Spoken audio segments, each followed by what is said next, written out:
Hello दोस्तों, स्वागत है आपका हमारे YouTube channel Shri Sai stenography पर। यहां पर हम स्टेनोग्राफी हिंदी के प्रशिक्षार्थियों के लेखन गति में वृद्धि के लिए प्रयत्नशील हैं। कृपया अपना अभिमत कमेंट बॉक्स में अवश्य प्रदर्शित करें ताकि हम आपकी आवश्यकता अनुसार आपकी सुविधा युक्त और भी नए नए डिक्टेशन प्रस्तुत कर सकें। तो चलो दोस्तों, आज का डिक्टेशन स्टार्ट करते हैं।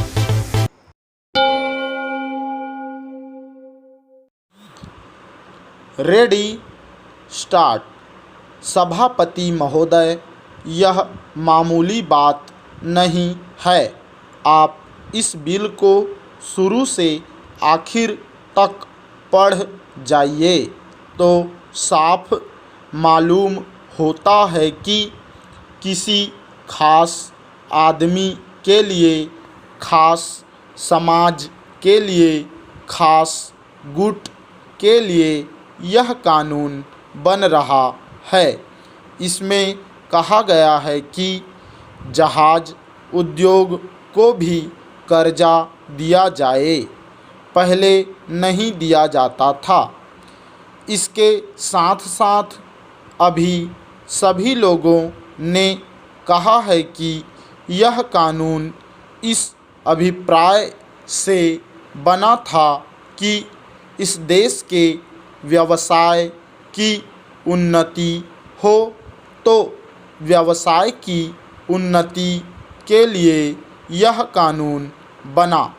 पैरा, हम किसी व्यवसाय का नाम तो नहीं सुनते, लेकिन सुनते हैं कि करीब 80 लाख रुपया चीनी उद्योग को दिया गया है।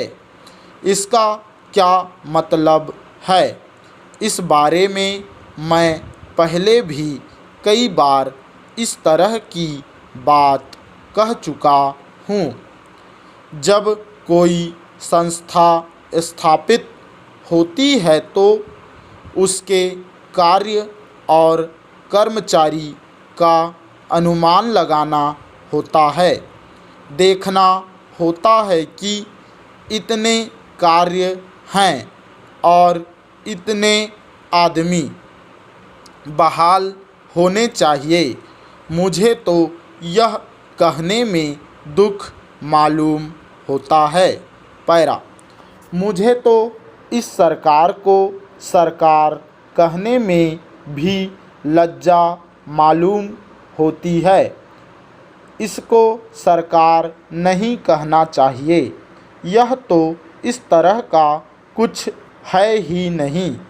यह तो एक लूटने के लिए समाज बना है। वह जो कानून बनाते हैं वह इसलिए नहीं बनाते कि उससे देश को कोई लाभ हो।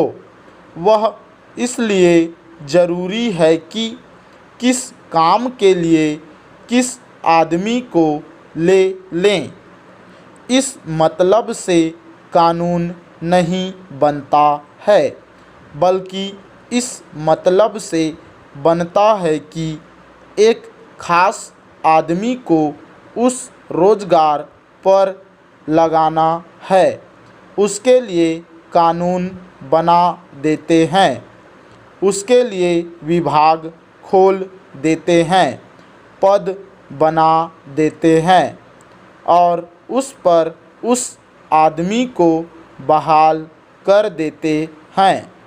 इस काम के लिए यह कानून बनता है। अब यह कानून बन गया है, लेकिन क्या उप निर्देशक की ज़रूरत थी? अभी न इस नियम को बहुत रुपया मिला है, न बहुत काम ही बढ़ा है। अभी केवल एक काम हुआ है। केवल चीनी व्यवसाय को रुपया मिला है, जो बिल्कुल उन्नतिशील व्यवसाय है। उसमें उन्नति के लिए रुपए की ज़रूरत नहीं थी। ऐसे ऐसे व्यवसाय की मदद होनी चाहिए थी जो कि पिछड़ी हालत में हैं। इन शब्दों के साथ अब मैं अपना भाषण समाप्त करता हूँ। मैं उम्मीद करता हूँ कि सरकार मेरी बातों पर कुछ विचार करेगी। स्टॉप।